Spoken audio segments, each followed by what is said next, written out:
How do you take a car that is notoriously uncool and suddenly 360 make it cool? Well, a good start is nearly doubling the horsepower. That's exactly what Toyota has done here. This is the 2023 Prius Prime, and it is up 99 horsepower, and in a car that started with 120, that is a big difference, and the good does not stop there. Let's have a look. Starting with the looks, this thing is fantastic. I don't know how they have been able to take the Prius body language and turn it into something that looks good, but they certainly have managed it. You can see right here, this windshield is rigged so low, and it really adds to just the low nature of this car. Like if you look here, it only comes up to like my nipples or so. This thing is a very low to the ground car, and I think it looks great. Like, look at that headlight. We've got the top of the range model with the 19-inch rims, although you might want to consider stepping it down to the 17s because those get you 72 kilometers of range, whereas these 19-inch rims, because the aero is worse, only net you 64 kilometers of all electric range. That said though, you have a gas engine too, so you're not too concerned about that. Now for the door handles, we get just normal ones right here, which work just great. That isn't something that I should have to point out, but a lot of car companies really like screwing them up. Like Toyota did on the back of this. These are kind of weird. That said though, they're easy enough to operate, and there is another one right here if the electronic opener doesn't quite work. For charging, you only get to use AC and not DC, although it has a 13.6 kilowatt hour battery, so with 240 volts, you're able to charge it all the way up in only 4 hours. That's pretty reasonable, I think. Around back, the excellent looks continue, with the only problem being that we don't have a massive wing. I'm sure the aftermarket's already on that one. Also, we have a power lift gate. I don't know if that's entirely necessary on a Prius, but this one has it. And we do not have a whole lot of cargo space back here. You're able to fit, what, like maybe 6 backpacks from lttstore.com, maybe a checked luggage and a carry-on, and that's it. Toyota, please bring back the Prius V. That was a real good one.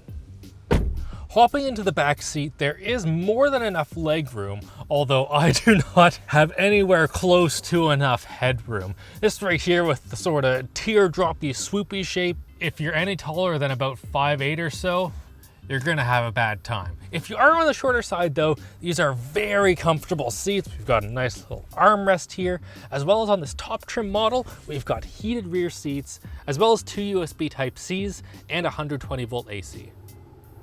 Hopping into the driver's seat, this is an excellent spot to be. The headroom problems are more than solved, and these seats are exceptional. You have all of the adjustments that you expect, and on this one right here, they are all electric, and just every single bit that you touch, like the steering wheel, this right here, that, all of it just feels great. That said, a lot of the stuff that you don't does not. Like, right here, oh man, that is some cheap feeling plastic. These right here visors, oh, and this bar in the middle, man, what is on the go with that? That said, I don't really care about any of that, because at the end of the day, none of that really matters for your driving experience. Now, one thing that you might have seen is that this is offered in the US and some European countries with a solar roof.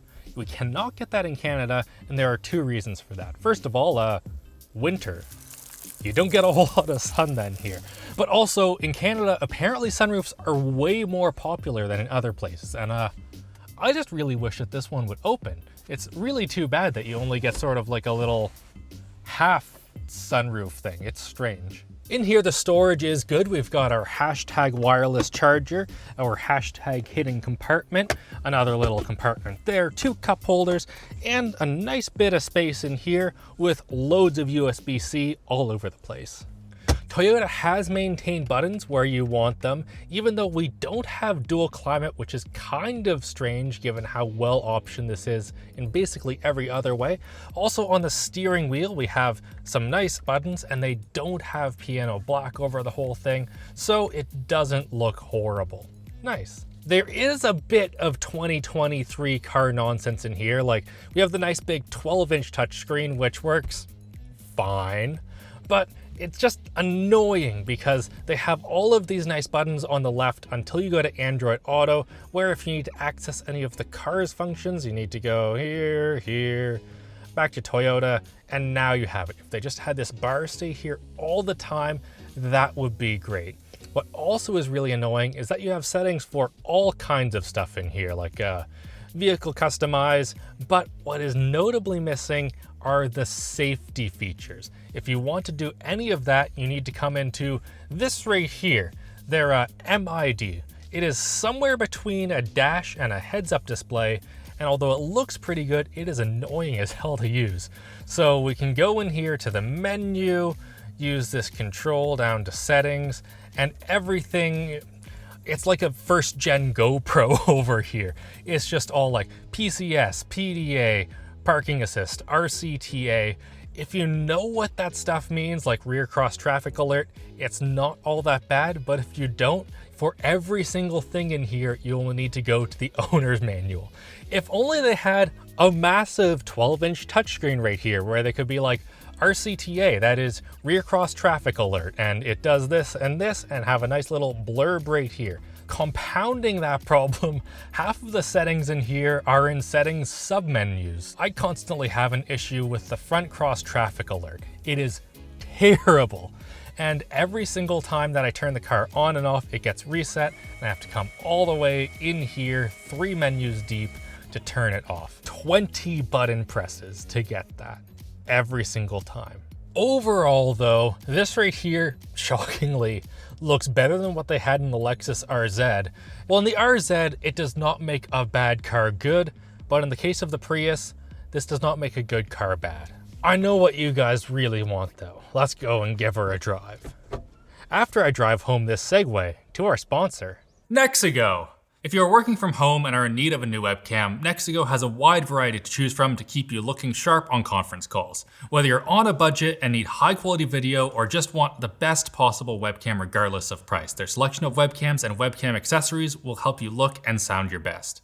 Even if you're looking for something more in the middle, NexiGo has got you covered. Take your webcam setup to the next level and get a NexiGo webcam using the link down below. Chucking it in reverse first, we have quite a nice 360 camera. Not sure that's required, but if you want it, it is available. Let's go for an actual drive now. Foot on the brake, foot on the gas. It gets mad. Oh, there we go. That poor CVT. We now have a 0 to 60 of 6.8 seconds, which is not particularly rapid, but compared to the 10 that it had before, it is a massive difference. You can do things like merge on a hill with this now, and it's not absolutely terrifying. And the best part is that if you want to be going into a corner, it is heaps of fun. I'm gonna just come in here, haha! Those poor tires. This came on Michelin Primacy all seasons, and these poor things cannot keep up with the torque that this has. You're just going around any sort of a tight corner, and it is just one tire fire all the time. I never thought that I would be wanting a limited slip differential in a Prius, but here we are. Oh man. Andy, I am driving a Prius right now, and we are laughing. There is a good chance that the vast majority of your driving in the Prius Prime will be spent like this, in EV only mode. You have 64 kilometers of range, which chances are is good enough to get you to and from work without burning any petrol at all. This is great because this arrived with a full tank of gas 2 weeks ago, and I have got, well, basically a full tank of gas still. It has been awesome. That said though, if you really want to get into it, that gas engine can come in handy. Now shockingly, even though they have this red interior trim here, they've managed to keep the suspension just, it's like perfect, guys. They have hit such a good balance of comfort even on these 19-inch rims and good handling. So you can sort of just dip it into corners. It's very planted, feels great on the highway, great at low speeds. Excellent job, Toyota. Can that smell something? Tires. The most hilarious part of this is that I have just been press car-hooning this the entire time that I've had it, and I'll arrive home and it'll just be like, trip summary, you used 4.5 liters per 100 kilometers. Guys, that's like hypermiling almost every single other car. They say that you can do 1.5 liters per 100 kilometers, and I believe them if you aren't just all the time. One thing that also adds to the sportiness of this is that it has quite a low seating position, especially with the way that the windshield is raked back. So it does actually kinda feel like a sports car. It's neat. It's nice for a Prius. Now, one thing that isn't very sports car-like is that engine sound. It has a CVT transmission, and it's just the whole time, but whatever. It's torquey. I still like it. Chances are also you'll just be drowning it out. Now, on our top trim model, we have the JBL sound system, which comes with some of the least well-integrated tweeters that I have ever seen in a car. But fortunately, it does sound pretty good. Play Crab Rave.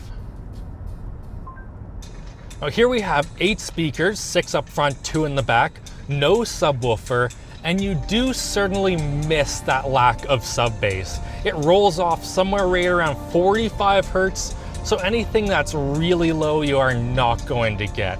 Also, they have really boosted the mid bass, so I had to knock it back a bit. But once I did, it sounds really quite good. We have a solid phantom center image, so it's sort of like there's a center speaker when there actually isn't, and it's just quite satisfying. Well, it is until you turn it up. At lower volumes around town, it's fine, but if you're on like a rougher highway road and have to turn it up a bit, there is quite a bit of dynamic range compression, and the whole thing sort of just bounces. It's not fantastic. I would happily live with this sound system every day though, and it isn't the sort of thing that makes me just hate it like I did with the Lexus RZ. One thing that would be a huge upgrade in this car would be improved sound deadening. Added to like the doors, under the floor, it would be night and day. There is almost no wind noise in this, so if you're able to cut down on the tire noise, it would be serene in here. Also, I forgot to mention it before, but if you pull back on the little lever right here, you get regen braking. Now, to adjust it, you have to go into that really stupid MID thing, whatever. There are clearly spots here for where there could be paddles, but they don't exist. But, oh well, I just always whack it to full braking and have not looked back since. It improves the feel of driving a car so much, in my opinion, because you're able to sort of just balance the car around corners with the throttle, sort of like a manual transmission car, and it just makes driving so much more engaging than just like a normal automatic slush box feel. The Prius Prime is equipped with Toyota's Safety Sense 3, and that comes with some really cool stuff like traffic jam assist. That lets you do basically full autonomous driving up to 40 kilometers per hour, so if you're stuck in some really slow traffic, it'll basically just do the job for you. This also has some of the best adaptive cruise on the market, so you can really easily just come up on someone that's sort of stopped in front of you and trust that the car is going to figure it all out, and it's just very confidence-inspiring. What isn't as confidence-inspiring is the lane centering assist, which is more middle of the road. Well, it's sort of all around the middle of the road, but whatever. I turn that off in almost everything because I sort of like driving my car still. So the 2023 Prius Prime, I think it is frickin' fantastic. If you're looking for something that is really fuel efficient and you aren't quite ready to go full electric, this thing is just exceptional. They have given it enough power that it is now fun to drive, it is exceptionally comfortable, and if I had a long old commute every single day, I would be getting this thing. The Prius Prime starts at $40,000 Canadian, although fully spec'd like what we have, it goes up to 50. That said though, it now qualifies for EV rebates, so depending on where you are, it might be quite a bit less. I just think you did a great job, Toyota. Yay.